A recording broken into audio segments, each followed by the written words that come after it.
I'm talking seriously here about money, right? Because you're talking about you're talking about 1945-style reformation of a national care service. You're talking about chronic staffing shortages.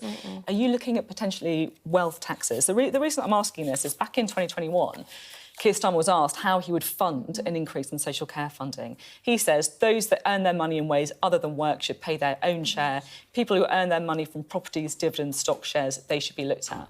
So that was back in 2021. I assume you have been looking at it. Are you looking at wealth taxes to try and bolster? We're not. And you'll know that I'm not going to sit here and pluck out figures out of nowhere when goodness knows what the state of the economy will be by the time of the next general election.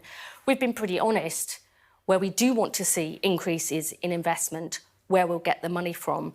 We've said that we'll scrap the non-dom tax status in order to fund the biggest workforce expansion in the NHS's history, 10,000 more nurses, doubling the number of medical school places, 5,000 more district nurses You'll to keep forgive me people why I'm at sceptical that you're planning the biggest transformation since 1945 when the NHS was created if you're not saying that there's going to be any more money to fund it. But whilst extra investment is essential, what I would argue here, Sophie, is reform is absolutely part of it too. Sure. That why have we got?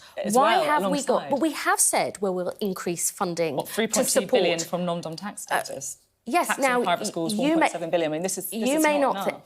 Well, I don't think money alone is the solution, and if you don't think 10,000 more nurses and doubling the number of medical spaces... I'm questioning whether you can do a reform similar to 1945 when you're talking about, you know, around £5-6 billion extra money.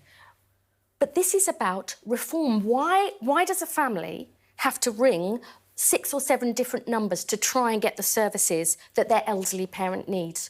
Why don't we have one team? Because there's one person and they don't see their needs in separate service silos.